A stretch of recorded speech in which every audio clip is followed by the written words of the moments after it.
Vamos a ver. Bien. Entonces vamos a recapitular sobre cómo funciona la válvula de expansión. Aquí de una manera muy esquemática. Nos llega el líquido a la válvula de expansión a la presión de alta. Va a pasar por la misma donde hay un orificio muy pequeñito calibrado para una capacidad de refrigerante. Una serie de un caudal másico. Y empezará se transformará de la presión de alta de líquido a la presión de evaporación, que es la presión de baja. Y entonces, claro, entrará en el evaporador y en el evaporador no se expansiona, no, se evapora lo que se ha expansionado, que prácticamente depende del título de vapor, habrá un gran porcentaje de líquido y el resto y un pequeño porcentaje de vapor. Bueno, pues todo el resto de líquido se irá evaporando en el evaporador, ¿vale? Teóricamente, hasta la línea del bulbo. Hasta la línea del bulbo es donde debería de terminar de evaporarse. Pero claro, hemos dicho de que las válvulas vienen con un recalentamiento de entre 5 y 6 grados, tarado gracias a un muellecito, que se puede manipular también, más o menos. No es aconsejable, pero bueno, está ahí esa opción. Yo nunca la recomiendo. Porque si el fabricante ya te lo ha dejado así, para un recalentamiento determinado, lo único que elegir bien es el orificio con que lleva un caudal másico acomodado a la temperatura de evaporación y el subenfriamiento de líquido o la presión de condensación, que dejará pasar más o menos una cantidad de refrigerante, acomodado al evaporador, obviamente, a su vez acomodado al compresor, ¿no entendéis? Y que jugará con esa equivalencia. Por lo tanto, la válvula se selecciona, hay muchos rangos de selección, y no hay que manipularla, ya viene preparada. Entonces, las fuerzas que tenemos es una presión de evaporación y una temperatura aquí. Recordamos que el recalentamiento, la definición de recalentamiento,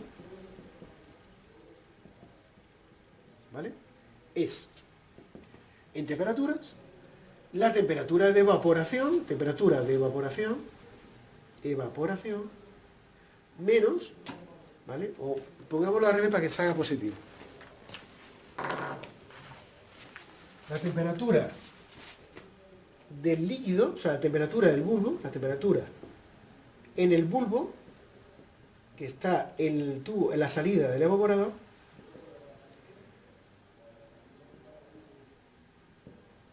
¿de acuerdo?, menos la temperatura de evaporación, en valor absoluto. Vale. Si yo tengo que la temperatura, por ejemplo, y todo esto en valor absoluto, es decir, la diferencia.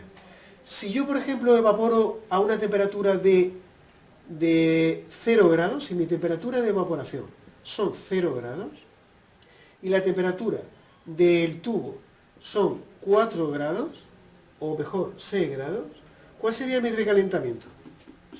6, que es el salto absoluto entre la temperatura de evaporación y la temperatura del bulbo. Con lo cual, aquí, en este espacio entre el evaporador y el bulbo, el refrigerante ha desaparecido en forma líquida. No ha desaparecido, no se va. Se ha evaporado y empieza a recalentarse. ¿Vale? Pues entra ya dentro sale fuera de la curva de saturación, entra en la zona de recalentamiento, de vapor recalentado, se empieza a recalentar, ¿vale? Y ese recalentamiento lo mide este sensor, que nos manda una información de presión a la válvula, diciendo, si sube de 6 grados, si el recalentamiento sube del taro de la válvula, que viene en el fabricante, si es mayor, ejerzo una presión tal que dejaré pasar más refrigerante para que esa diferencia de temperatura vuelva otra vez a 6 grados. Es decir, si llega a un recalentamiento, si la temperatura detecta 10 grados y el recalentamiento son 10 grados, aumenta la presión en la válvula, porque la válvula juega con dos presiones. Uno, la presión de evaporación, que la válvula, que equivale a temperatura a 0 grados, por ejemplo, estamos en un caso práctico, y la temperatura del bulbo, que al fin y al cabo no deja de ser un contacto físico de un refrigerante, que es un vaso dilatador, como estamos diciendo, como habíamos ya hablado, aumenta la temperatura, aumenta su presión, y la presión ejerce una fuerza sobre la válvula, haciéndola que se abra más, nunca que se cierre. Bueno, la puede cerrar, quiero decir, si llega un momento si llegara el caso en que por lo que sea pasa líquido esto se enfría mucho y el recalentamiento son menos de 5 grados, ¿qué es lo que hace? La válvula se quedará solamente con el juego del resorte y no dejará pasar refrigerante, la cierra, se cierra completamente. ¿Vale? Sin embargo, si el recalentamiento es mayor de 6 grados, significa de que se ha terminado de evaporar antes el refrigerante, hace falta más líquido. Esto comprime la presión a la membrana para que deje pasar más caudal másico, siempre el mismo, y entonces el refrigerante pues, va a ir más líquido, esto sigue funcionando, etcétera, etcétera. Cuando el recalentamiento es demasiado alto, más de 6 grados o más de 10 grados... Abrirá la válvula. La válvula... Pero ya hay un problema, ¿no? Con la válvula de expansión. No, la válvula funciona así, la válvula abre y cierra, en función de esta temperatura, porque la presión de evaporación va a ser una constante. Hombre, va a ser una constante entre comillas. La presión de evaporación nunca es una constante. Es muy difícil que la presión de evaporación sea siempre la misma. Va bajando, va subiendo, va bajando, hay más carga, menos carga. O sea, es una variable indefinida. ¿De acuerdo? Pero nosotros la ajustamos a una variable definida, ¿de acuerdo? Que es el criterio de selección de la válvula. Entonces, la notoriedad, aquí, si nosotros hacemos un balance de fuerzas, nuestro balance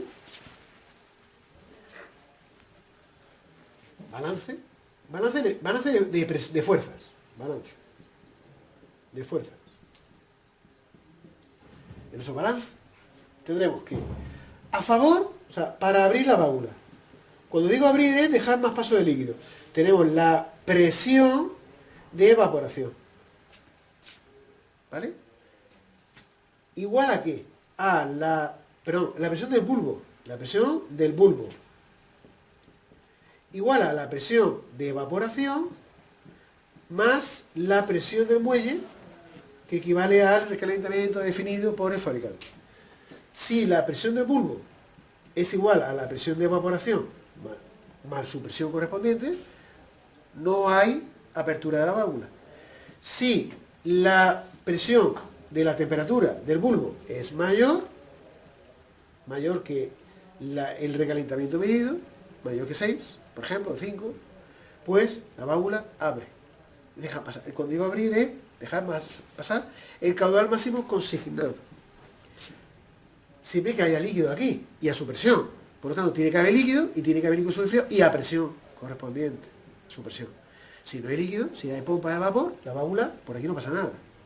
Cuidado con eso. Si la presión de evaporación es muy alta, porque es muy alta, ¿vale? Pero hay líquido, aunque la presión de evaporación sea la misma, pero el líquido está muy frío, esta presión baja, la válvula lo que hará será cerrar. Este será el equilibrio nuestro de fuerzas. ¿Vale? ¿Correcto? ¿Está claro? Ahora bien, la presión de evaporación puede pasar una cosa concreta. Puede pasar que esa presión de evaporación, la válvula, aquí, ¿de acuerdo? Pues yo puedo montar una válvula, pero el evaporador es muy grande, muy diverso. Muy diverso. Muy diverso lleva lo que se le llama un sistema de distribución. Entonces la válvula, yo le incorporo aquí un distribuidor de líquido. Porque aquí al evaporador, el evaporador en vez de ser una sola batería, como es muy grande, pues los fabricantes, en vez de una sola batería, que eso no termina nunca, pues le hacen varias entradas a la batería, la parten, en pocas palabras, hacen un conector de salida, y aquí le añaden el refrigerante por medio de un distribuidor que se intenta ser lo más homogéneo posible. Esta válvula, el distribuidor hace su trabajo, distribuir el refrigerante de manera homogénea para que esto sea más eficaz. Si no, nunca llegaría a evaporarse las últimas curvas, que lo puede pasar en un evaporador estático. Pero siempre el evaporador tendrá por su tamaño y por el ejercicio, exactamente, tendrá una pequeña pérdida de carga. La pérdida de carga se mide en presión. Es decir, yo pongo aquí un manómetro y pongo aquí otro manómetro, y estos manómetros no son iguales. No marcan, hay una pérdida de carga. ¿Cuál es la presión de evaporación correcta? ¿La de la salida de la válvula o la real del evaporador? Pues la presión correcta de trabajo de evaporación es la que sale del evaporador que va hacia el compresor, ¿sí o no? Entonces, lo que la válvula mide aquí no es correcto. Ya no va a hacer un ajuste guay, un ajuste eficaz. Si no hace un ajuste eficaz, puede que parte del evaporador no se riegue. Puede que parte del evaporador no se riegue. Y puede que haya parte del evaporador entonces que se riegue más de la cuenta. Es más, de hecho se riega más de la cuenta, llega a la temperatura del bulbo, llega a líquido, o llega a un recalentamiento menor de 5 grados, y lo que hace es que deja de inyectar, pero sin embargo hay una parte que, no está, que está vacía. Por lo tanto, hay una ineficacia de riego. ¿Vale? ¿Cómo lo arreglo? Pues la información que yo tengo aquí, la información de la presión de evaporación, en vez de leerla a la salida de la válvula, la tengo cerradito, ¿vale? Y paso a través de un tubo de presión, un tubo, una apertura, paso esa información a leerla aquí, a este punto. Generalmente fuera del bulbo, ¿vale? Para que no haya interferencias. Y detrás. De forma que es lo mismo, pero la presión de evaporación, ya lo de la válvula está conectada exteriormente, hay un compensador externo, ahora vamos a verlo, y se rige por esa presión. ¿De acuerdo? Salva, tú cuando vas a tocar lo demás lo mismo. una máquina, bueno, a lo mejor lo sabe Bartolo y los que... ¿Tienes un obús para medir la presión a la entrada y a la salida? Sí, ¿En todas, sí, en todas las máquinas? Si lo quiero, sí. Pero así de serie tienes, ¿no? En la máquina de aire acondicionado. En los elementos climatizadores son así. Entonces, para detectar una avería, por ejemplo, en el evaporador, tenemos que trabajar con temperatura. Se trabaja con, no, se trabaja con temperatura y con presión. Vamos a ver. Si yo tengo que un evaporador está lleno de hielo, ¿qué es lo que pasa con un evaporador lleno de hielo? ¿Baja o sube la presión de evaporación? ¿Están trabajando los ventiladores? Pues, Baja. ¿Se evapora el líquido? ¿Se evapora el líquido? No. Si la temperatura de evaporación puede ser una constante, o sea, la presión de evaporación o temperatura de evaporación, ¿qué le pasa al bulbo? ¿El bulbo estará frío? El bulbo estará cerrado para que ya no pase más líquido. Correcto, correcto. Llega líquido porque como no se evapora en el evaporador, llega líquido a la válvula. Pero la temperatura de la cámara te bajará porque se mantienen los 0 grados que hay en el hielo. Porque no hay intercambio térmico, o sea, ahí está bloqueado el hielo, no hay intercambio térmico. El hielo ahí te hace el líquido pasa del evaporador sin evaporarse, llega al bulbo y la válvula se cierra. ¿Y entonces qué pasa con la presión al final de evaporación?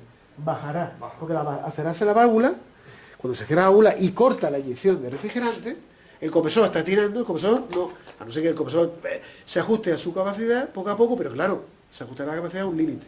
Pero el compresor tirará de algo donde no hay, por lo tanto se irá a vacío. Y si como no se va a ir a vacío, el pesostato lo cortará por pantano. ¿Vale? Entonces, eso es una avería muy significativa. Se rompe un ventilador, se llena de hielo. El desescarche no funciona, se llena de hielo. Yo escribí un vídeo de eso que ¿vale? Estaba el hombre una avería colocando una máquina que ponía una pinza en la entrada y una pinza en la salida y la máquina ya te decía el sobrecalentamiento que había. Si superaba los 7 grados, ahí si está fallando algo. yo conecto aquí un termómetro a la salida de la válvula, no detecto presión, es un termómetro. Pero de una manera muy certera, bastante certera, me detectará la temperatura de presión que yo voy a transformar en presión o simplemente me voy a quedar con el valor de la temperatura de evaporación en la salida de la válvula. O sea, prácticamente la temperatura de evaporación en la salida de la válvula es fiable. Si evapora a menos 10 grados, yo aquí voy a medir menos 10 grados. Y aquí pondré otro termómetro. Y si mido menos 2 grados, ¿cuál será ese recalentamiento? ¿Qué diferencia hay entre menos 10 y menos 2? 8 grados. Si yo mido 8 grados, ¿qué pasa? La presión de la válvula está trabajando para regar el evaporador o para no regarlo. Para regarlo, porque el recalentamiento es mayor de 6, que es lo que me dice el fabricante, que es su resorte, su diseño. Vale. Entonces, la válvula inyecta, simplemente se abre, ¿vale? Va abriéndose. No es proporcional. La válvula de expansión mecánica es abre o se cierra. ¿De acuerdo? Hay un equilibrio de fuerza, cuando va llegando el equilibrio de fuerza se va cerrando, quizás el cierre es lento y la apertura también es lenta, ¿vale? Porque no es pam. Y con eso creemos que es proporcional, pero no. Simplemente se abre y se cierra de una manera paulatina, ¿vale? Que haya una manera de comprobar que ese recalentamiento se puede hacer con termómetro, claro, ya lo estamos diciendo. Que es lo que ha hecho esa persona. Yo lo que hacía era eso, y entonces la máquina me marcaba. Pero lo correcto es poder ver que la presión aquí y la presión aquí es la misma, Eso es perfecto, como buses. Se mide la presión, no hay pérdida de carga en el evaporador.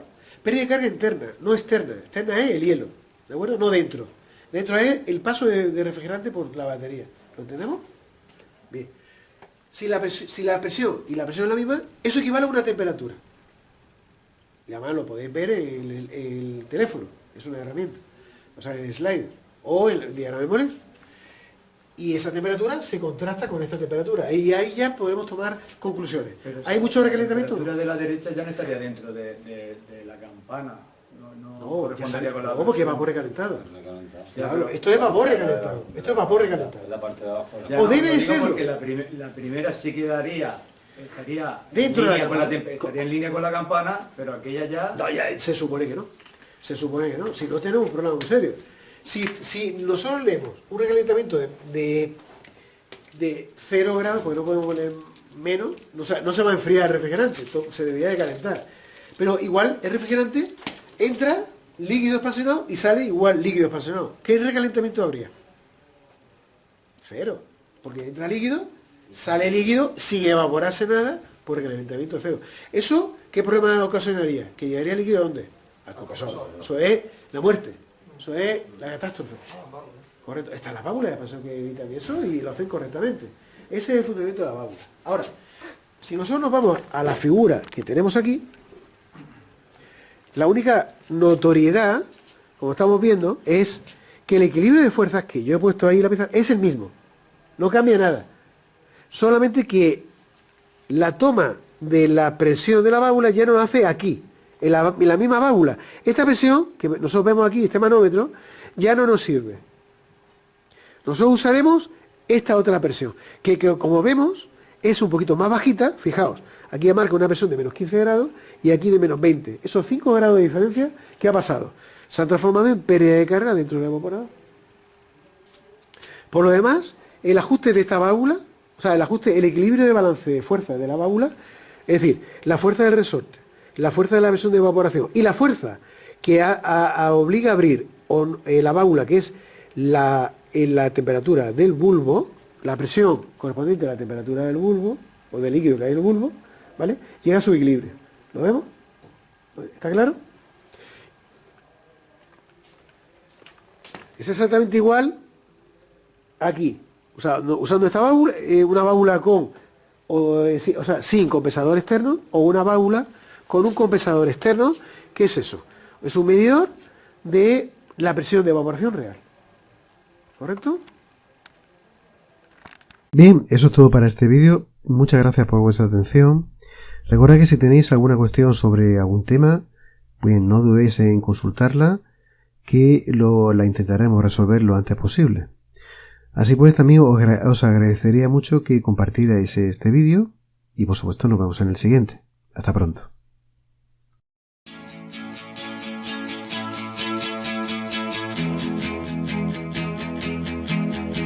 Saharan dust from a desert storm leaves the Amazon, then gives off